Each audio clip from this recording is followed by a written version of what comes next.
Hey everyone, if you guys like the content, go and subscribe to the channel, click the bell notifications, and give the video a like or share.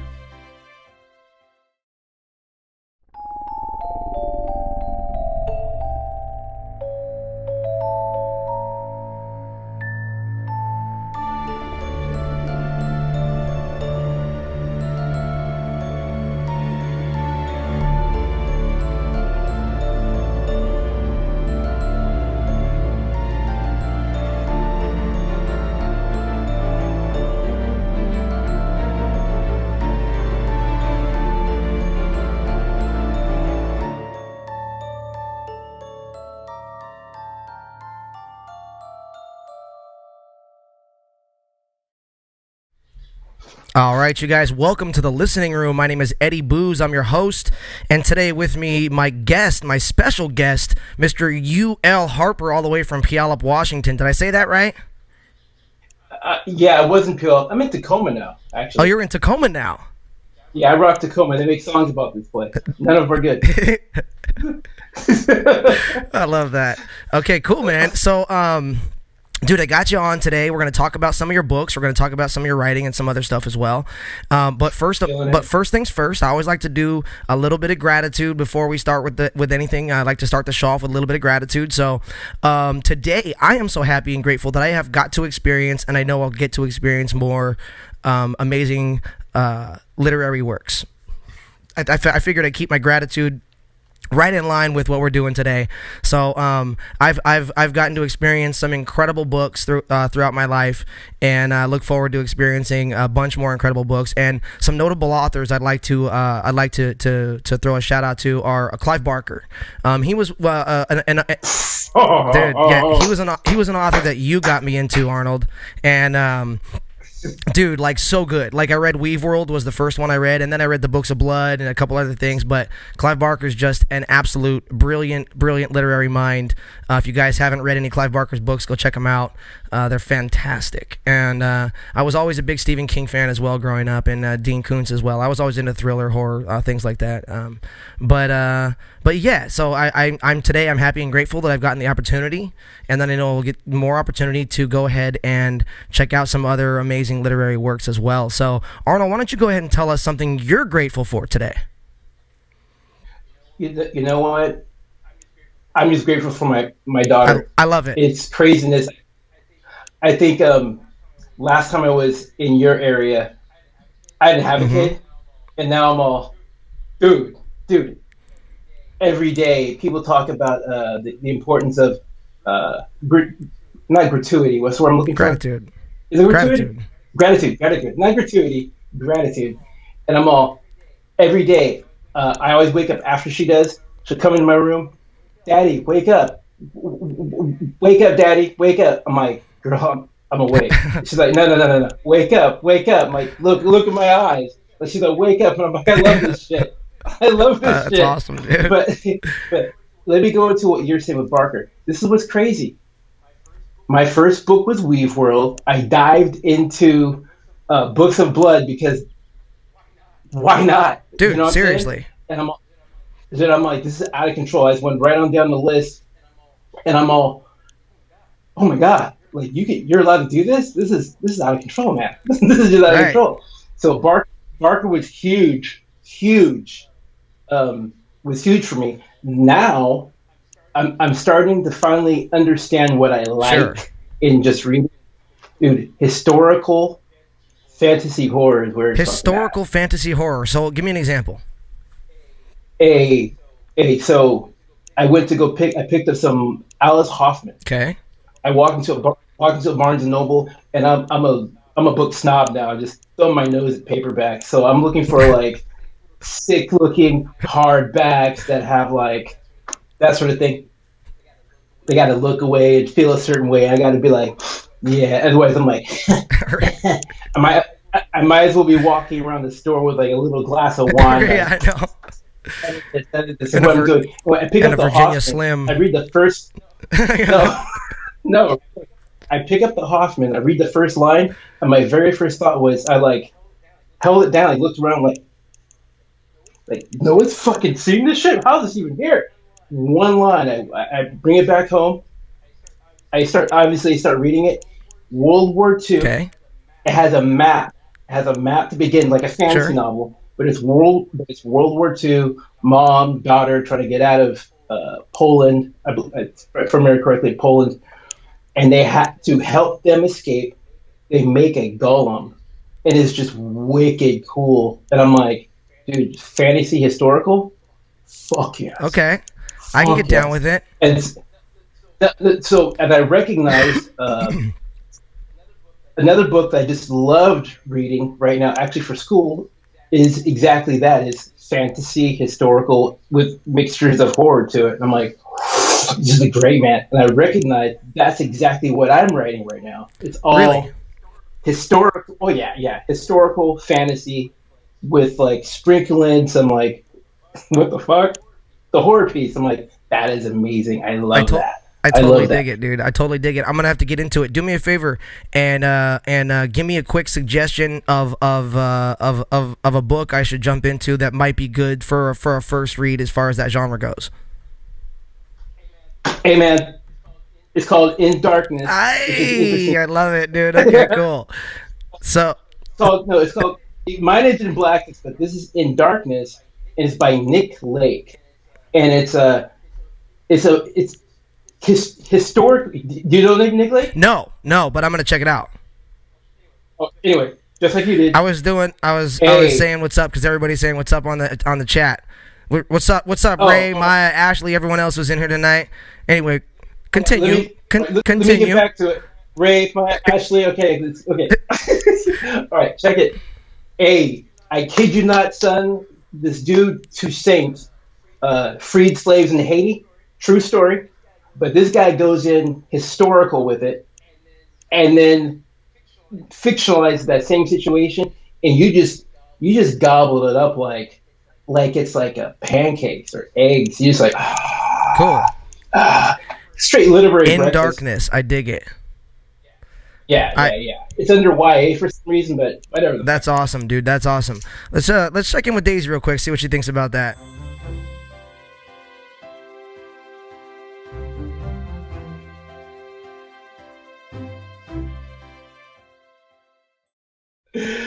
Oh, we had to check. She loves it. She always does. We had to check in with Miss Daisy. So, okay. So just talking about a little gratitude earlier and kind of coming off of that.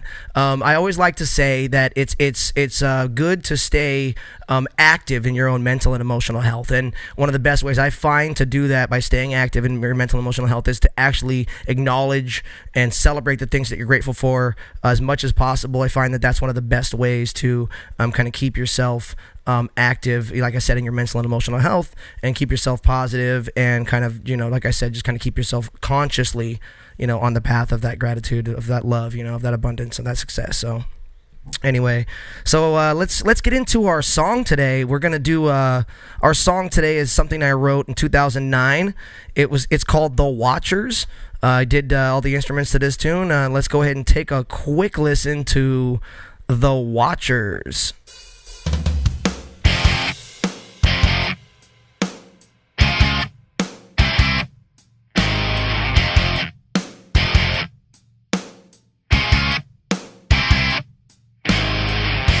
Watch inside your soul from foreign rooms of gold, with kings upon the throne and crowns of black and coal.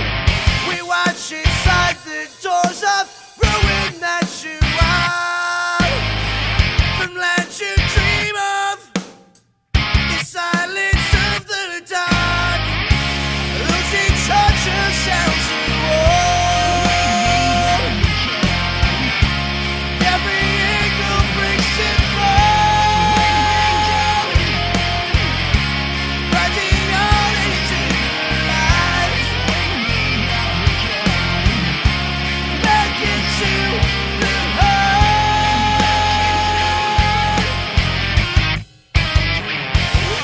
Inside your moon, a voyeuristic world. We fools upon the knee, with bended hips unfurled. We live inside the pain, you barely know the truth. To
And we are back. That was The Watchers.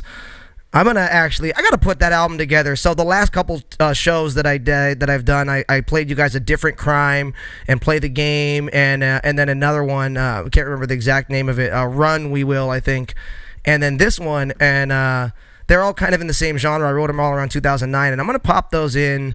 I'm gonna pop those in and probably like try and release some album or something like that. But if you guys dig the songs you've been hearing, go ahead and message me. Hit me up on Instagram. Send me an email right here on YouTube, you guys, and I'll be glad to go ahead and forward you guys a link to all these songs. Yeah, I did, Ray. Very, very sad. Yeah.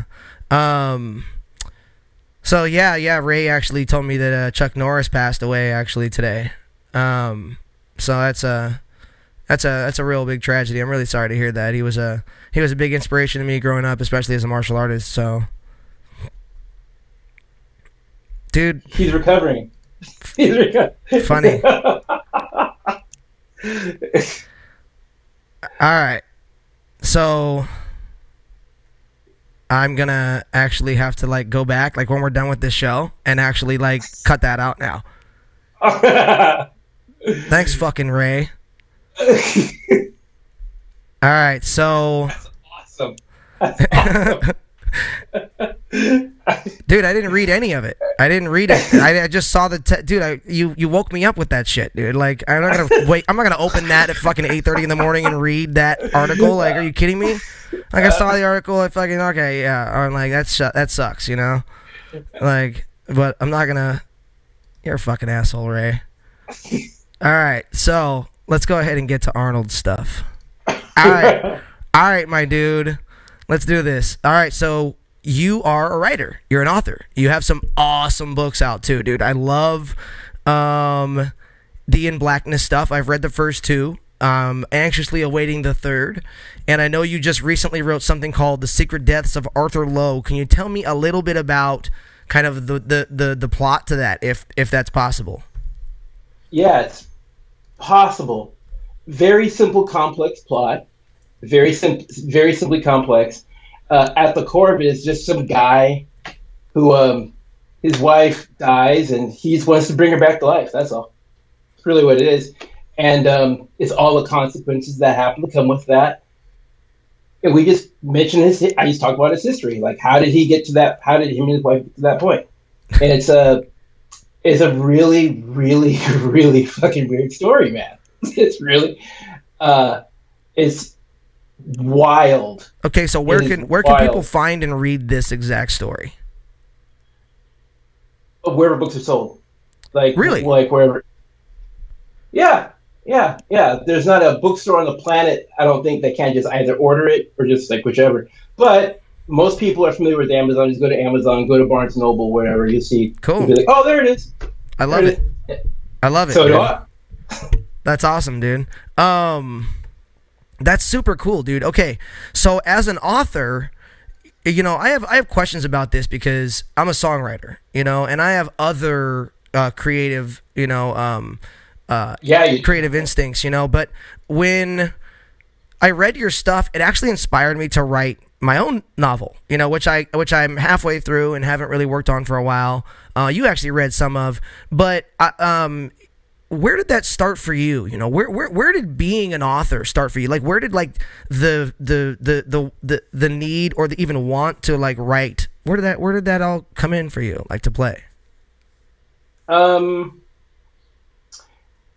I started writing stories about junior high, and I think I did it just from the fact that there was a pad and pen next to me, and I had an idea. The stories were about a page. They didn't mean anything. It was just small ideas. It's kind of like working out a muscle, and you just keep pushing it, and one page becomes like 10 and 20, your handwriting, and then you got to go further, so you start learning the editing process. So where do you start? Like, when you're going to start something, like when you're going to start a book, like where do you start? So this is what I do, and it's always worked like this. If ever I start a book, it means I've had that idea for about 2 or 3 years. Really? Probably something like that.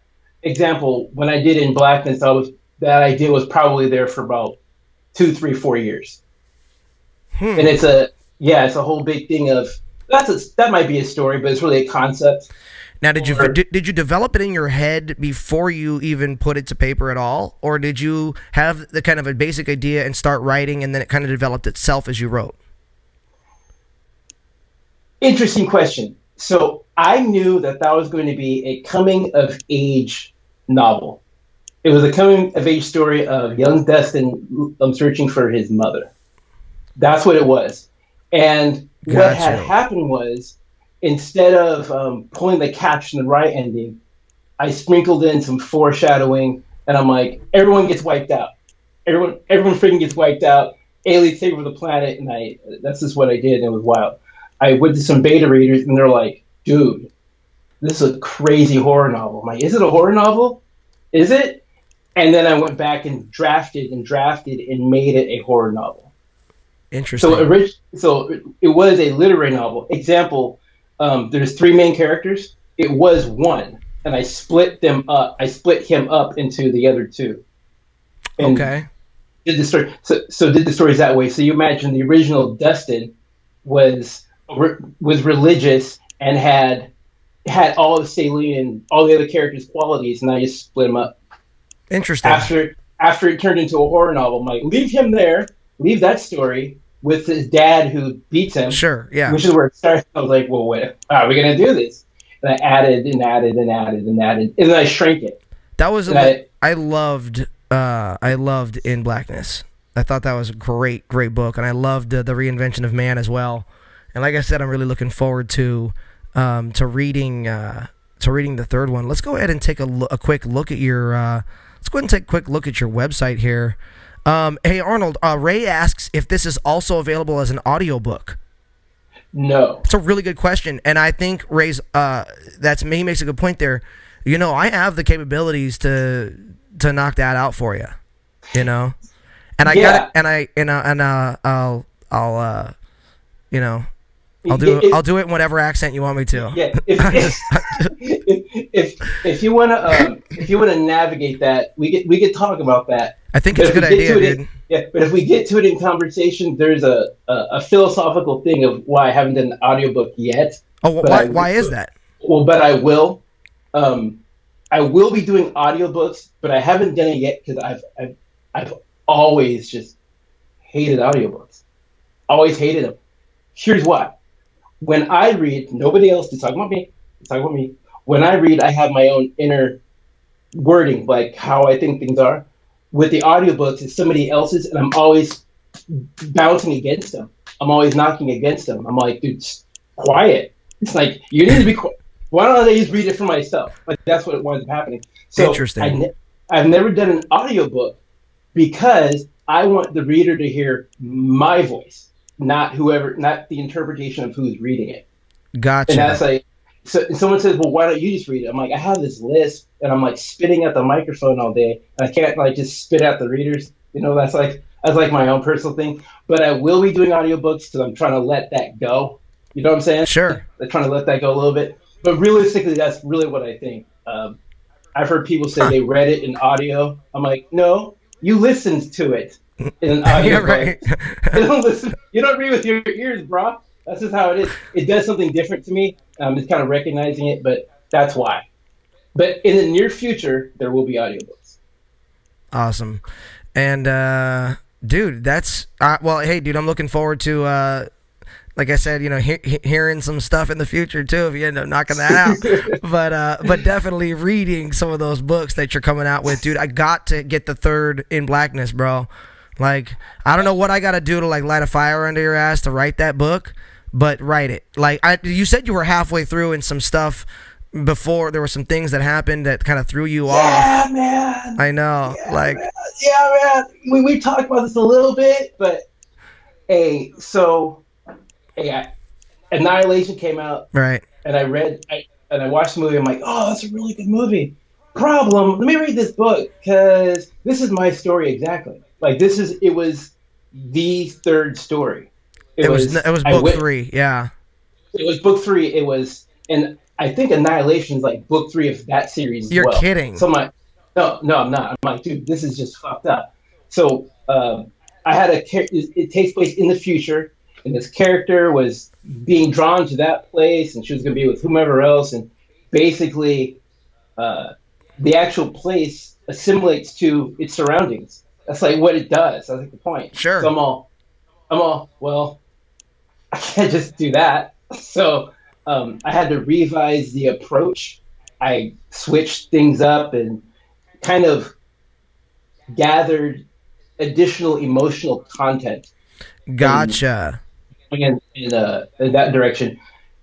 And it's going to be probably the most high anxiety piece of work I've ever written. And I'm kind of looking forward to just meditating on it and feeling nasty for a few months while writing it. Okay. Well, let's take a look at let's go ahead and take a look at your website here a little bit, actually. I'm going to go ahead and bring that up. All right.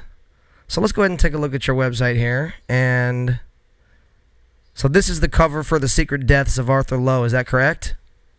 Yeah. But yeah, pause that for a second. I want to talk about that cover. So check this out. That cover, when myself and Ashley Farrand were putting that cover together, she's the same person. Oh, Ashley did the video stuff. Yeah, she did the video stuff. She did all the unblacking stuff. When we were putting this together, we were like, this cover's in the wrong genre. Like, it looks like it's like a romance novel of some sort. You know what I'm saying? Right. And I was like, yeah, don't care, because that's just what we're rocking with. And you see the flowers, and you can't tell because of modern age figures digital, but they're not. Those are the actual flowers she had. She bought the ones on top and let them wilt, and just took pictures of both. And it's talking about moving through time. Like, hey, shit's cool, love is really nice, but that shit goes away. And that's like kind of the thematically is what moves on through the story. Pretty ill, kind of ill. And if you keep scrolling down to the In Blackness stuff, I'll tell you something about it that you might not know.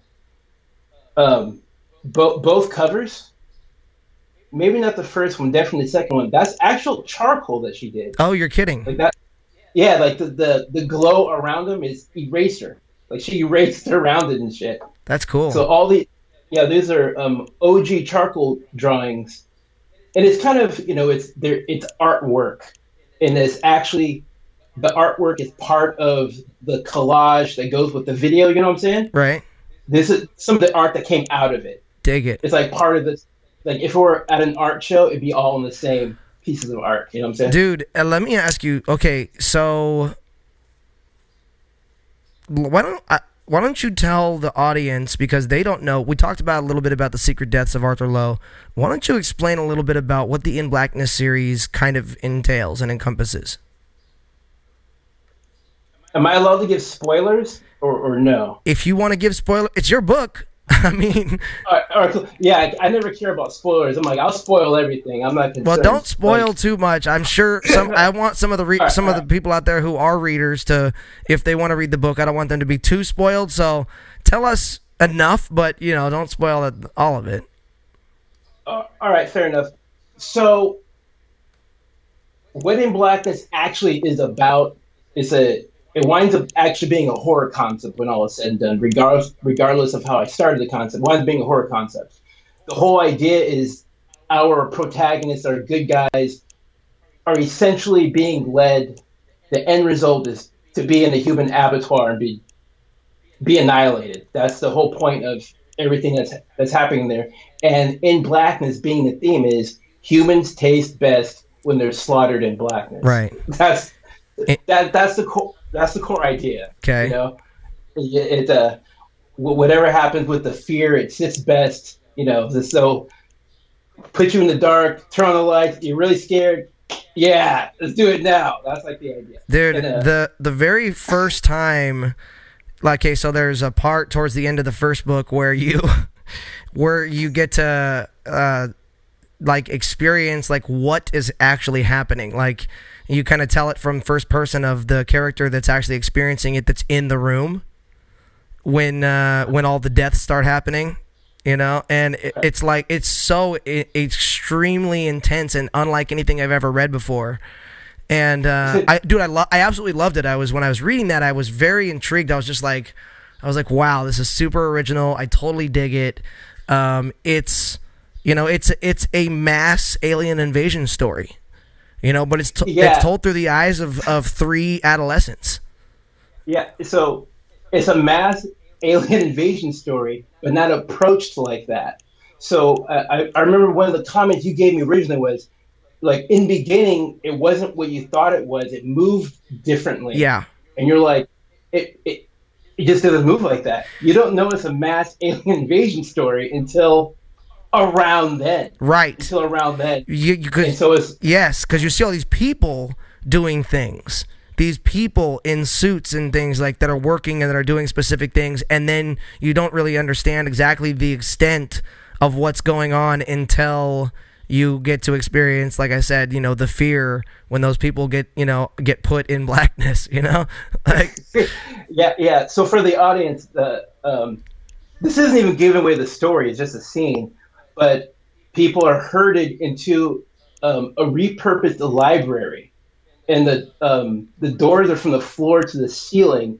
And later we find out that's so that the huge aliens can walk in and out. But you don't know that as a reader going in. It's just this big black space. They illuminate these lights, and these aliens have these cleavers and whatever tools they have. I forget what the tools are. And they start grabbing people and chucking them like corn and tossing them in the corner. And everyone's trapped, being beheaded, and there's blood and skin. It's fantastic. It was pretty gnarly, dude. I was like, well, it's like I said, you got to be down with the horror read. You know what I'm saying? Like, but here's the thing: nothing like that really happens in the book until you get to the end, and then you have this massive, intense, Right, and that's what's interesting about the writing process. That's because it wasn't meant to be a horror novel at first. Right. But so the timing isn't horror timing. It's someone told me it's a general mood that sits there, and you're always waiting, and you're waiting, and you're like, oh, what's that? And then you're waiting, you're like, oh, that's weird. And then you're like, dude, really? And you're like, wow. That's what I was told. But when I go to the reinvention of man, it's an action story. Much more of an action story. It's an action story. It's about, here's the action, here's the results. Here's the action, here's the results. And all the slower, I'm going to call them slower moments, but all the backstory is sprinkled in before chapters, you know what I'm saying? Yes. And it's like a side story that gives you the background of everything that I hadn't said in the first one to get everything started. Dude, but isn't the extent of where you went with how humans could like amalgamate like themselves like into these suits, dude, was super cool. Dude, like I was reading this going like, what am I reading right now? You know what I mean? Like it was, and I loved it. Yeah.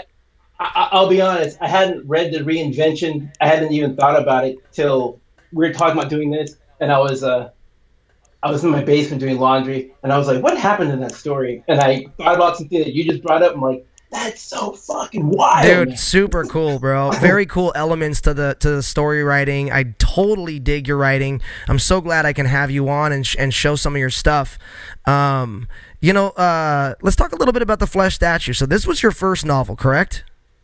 Yeah, man. Okay, so tell us a little bit about The Flesh Statue. Now, this kind of hit home for me. It was really weird because when you told me what this was about, I was like, whoa, because this is, if I'm not mistaken, this is about a gentleman who takes care of his grandfather who has Alzheimer's disease. Is that correct?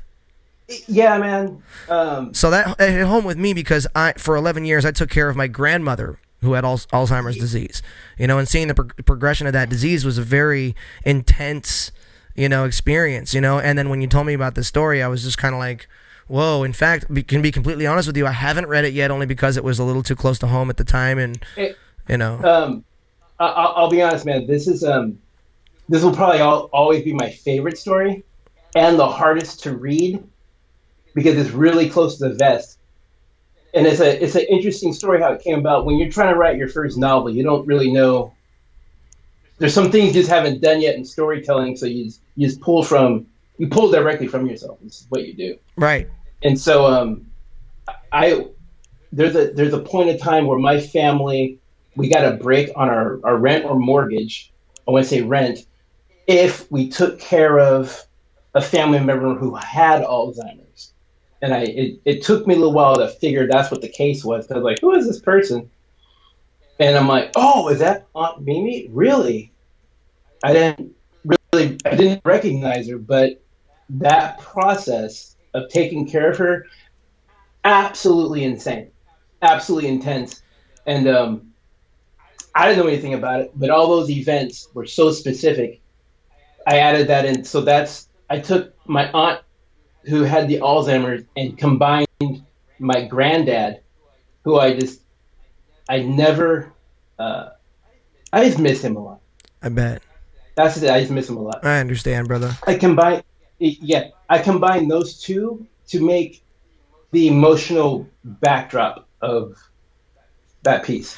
That's heavy, man. And I'm glad you wrote it, And then I will be reading this soon. I actually have a copy of this. I have a soft cover. I have a paperback. I wound up cutting 100 pages at some point. Did you? Because yeah. And this is the second. What we're looking at is the second cover that went on it, and it's all digital. If I'm to be completely honest, I'm going to re-release this book at some point, and I'm going to shed a lot of it, and I might turn into vignettes, and I want people to see the actual arc of this particular story. It's a really interesting way to tell a story. It's really interesting, but I don't even know if I would be able to do something like this again, because I don't have the emotional back to bring it forward. Not sure. If I was told someone, if they wanted to know about me in fiction, this is it. This is it. Interesting. Wow. Yeah, the term flesh statue is what the granddad looks like when they find him on his final resting spot in his chair. Is that he looks like a flesh statue. That's it. So someone's like, is it porn? Oh, no, it's not porn. It's not porn. It means this whole other. It means this whole other. You're like, no. Other element. Like, no, it's not fucking porn. No, it's not. Oh, and newsflash, my buddy Braun did the cover, and you can see his on the back of the character, you can see his little icon. I don't know if you've ever met Braun. Are you talking about Braun? What's his last name? Alderson. I think it's Alderson. I think I met Braun. I'm pretty sure you've met Braun. You'll see on the back, it's like its head. You'll see it around. You'll see the head around. You'll see the head somewhere. I got you. I have like a T-shirt with the head on it. Nice. Dude, this is awesome, man. I love your work. Dude, I'm really looking forward to The Secret Deaths of Arthur Lowe. I actually didn't know it was out until I talked to you about the show, so I'm really excited about getting a copy of it and taking a quick read. I gave you my address earlier, so send me a copy, but I'm going to go ahead and download it and go ahead and give it a read. Well, let's also go ahead and take a look at the promotional video for In Blackness. Now, Ashley Farron, is that correct? She's the one who did the artwork for this? Yeah, she did all the artwork, and that was a fantastic experience. We were trying to be really quick about it, but incredibly true to what it should look like. Everything's kind of too small and too big at the same time, you know what I'm saying? And so, yeah, it was a great experience. Okay, well, let's go ahead and check it out. Let's go ahead and check out the video for In Blackness.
That was awesome. Now that was super fun to do, the music for that. Yeah, man, that was super cool. Ashley did a great job on those illustrations and the cover, like we were mentioning, before we came out of that song. I was just talking to you about it, but the cover to that book is awesome, dude. It really made for a great visual of, kind of what was, kind of the impact that story made, especially towards the end that we were talking about, Yeah, that was the first. There was no revision. She was like, "How does this work?" I'm like, "Perfect. Let's go." And that was it. Right. That was it, dude. I just went the little kid in the side, and I'm like, "Yeah, that's eerie as fuck." Yeah, dude, absolutely. Well, let's check in with Miss Daisy and see what Miss Daisy thinks.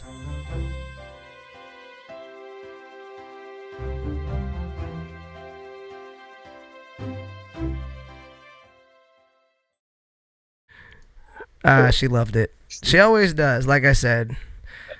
That's great to see you, Arnold. It's good to see you, my man. I'm going to have to come back out to Washington pretty soon and visit you in Tacoma now, not in Puyallup anymore. So it's Tacoma. Yeah, dude. So where's Tacoma in Washington, like geographically? Northeast, southwest, where are we at?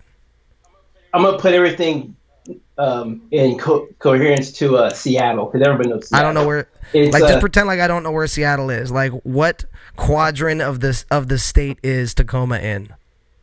Oh, southeast. Southeast. I got you. Yeah. It's heading from Seattle area or anywhere north. It's going towards Oregon. It's going down to Oregon. It's going towards California. Got you. Yeah, Tacoma's like it's like the Long Beach of Washington. Really. How do you figure that? If you come out, you're like, oh, it looks like Washington, and then you're like, you look at the people, like how things work, and you're like, this is so Long Beach. It's the same type of diversity in the same kind of areas, and you're like, yeah, it's totally. I can Long dig Beach. it. It's absolutely, yeah. You're like, if you ever been to a Portfolios, we're in Portfolios. Sure. Like that area. There's like a version. Yeah, there's like that version of Portfolio, like 4th Street. Like that there's art, like that version. Like the art district down there in Long Beach. Yeah, like one long strip. It's like this. You got the same thing at the same spots, and the same people are there doing the same shit. Sure. And you're like, dude, it's like Long Beach of Washington, and Seattle's like L.A. It's just how it is. Right. That's awesome, dude. Well, it's wonderful to have you on today, my man. Are you writing anything right now? Yeah, man. Yeah. Okay. Man. For real. Now with the reaction, I need to know what it is. Like, you got come on. I don't say this lightly, but this shit'll pull your face back, bro. Like, remember the first time you had like a big chug of whiskey? That's the kind of feeling you get. That's like what I got when I first like verbalized what this was about. I was like,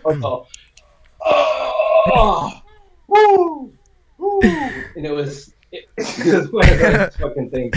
Awesome, dude. All right. Can you tell us what it's about or no?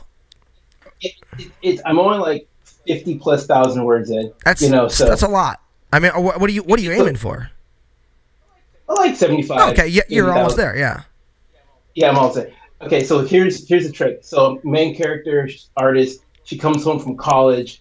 She finds out a friend just committed suicide. She's like, oh, fuck, man, fuck, damn. She's trying to talk to her dad about it, and he's alluding to something else.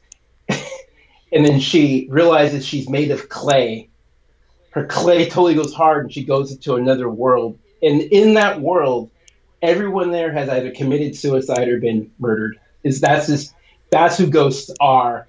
And she finds that she can pull ghosts out of their ghostly loop. That's what it is. So she like goes to her ex-boyfriend's house, and he's repetitively like shooting himself in the head and killing himself. And she's like, "Okay, I'm gonna get you out of here. I'm gonna get you out of here." What a trip, dude! And it's the worst thing. I spent like a week just killing people. Just is it a hanging? Is it a gunshot? Right. Was it a drive-by? And what's crazy is like each block is like another time period. Like one block is in the 60s because that's where it happened. Like another house is in like the 90s. Interesting. That's where that happened. Yeah, and like so they'll go. It's like daytime over here. It's nighttime over here, and it's just there's just going through history and going through these murders and trying to help people out. It's fucked up. That, It's that's horrible. It's crazy, horrible. dude. Well, I'm looking Yeah, forward to reading it, dude. Send over just fucking pop off a PDF for me and send over what you got already. Unedited and everything, dude. just not even edited. Just shoot it to me. Let me read it. Yeah, man. There so much cool stuff to experiment Love with. it. So much. I Stuff. love it, So bro. much. Stuff. I love it, dude. That's awesome. It's just So I horrible. gotta ask, before we get out of here, I wanted to ask you this: like, for anybody who's an aspiring writer, for anyone who's out there looking to possibly write a book or put some words on paper, what would be your best advice for such aspiring writers? If you asked me this about a year ago, I'd be like, just write and figure it out because most writers come to the same conclusion about process and things that just suck and things that are variations of getting to the right place. Like there are some bad practices and there's some practices that are iffy. That's part of it. Now I wouldn't say that. Now I'm more apt to say something like, you need to go ahead and become critical of what you're intaking as far as art, and you need to make a decision on what you think about certain things. And you need to cognizantly know what is attracting you to certain things that you might want to do. You need to break those down in a non-entertainment way. You need to not write to entertain yourself. You need to not write to entertain others. You need to write to communicate specifically and to communicate passionately. And you need to write to own the emotion that you have that you're putting into the world. It's like stepping out in the traffic, and you got to know what you're stepping out with and where you're going, and that's part of it. You can't once you release your work, you have to be able to stand by it.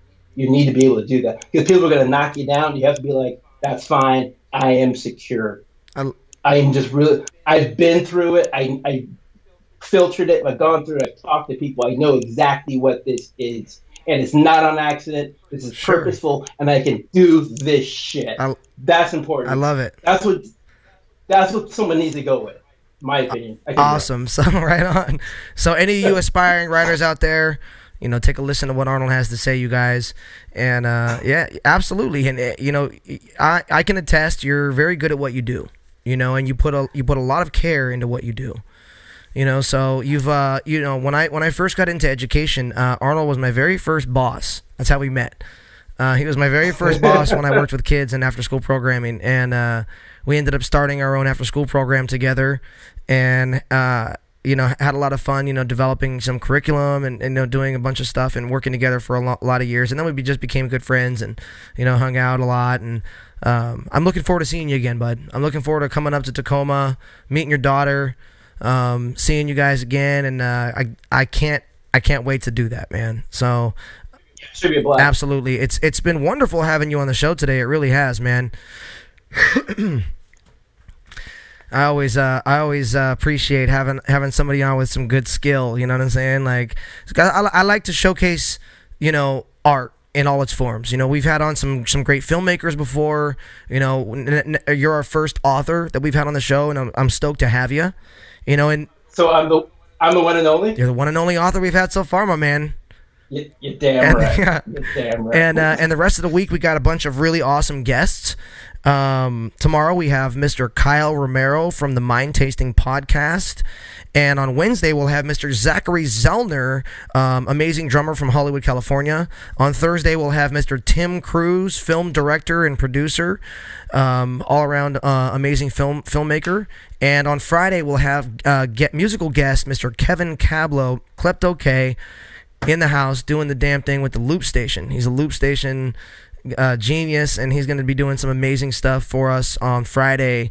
Some stuff definitely some stuff you haven't seen before. So make sure you tune in this week to the listening room, you guys. Tomorrow evening at 8:00, I'll be going live for some Human Jukebox, and then Thursday evening at 8:00, we'll be live with with a jam session with multiple musicians here. So we will see you guys there the rest of the week. My sincere thanks to our guest today, Mr. U.L Harper. Wonderful to have you. Before we get out of here, let's go ahead and check in with Ms. Daisy one more time.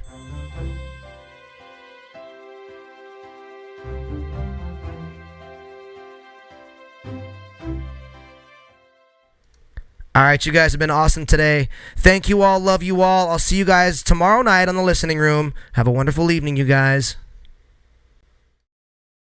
Thanks for being a part of the listening room tonight. My name is Eddie Booze. Go ahead and subscribe to the channel, hit the bell notifications, and give the video a like. We'll see you guys every Monday through Friday right here at 6:30. Take care.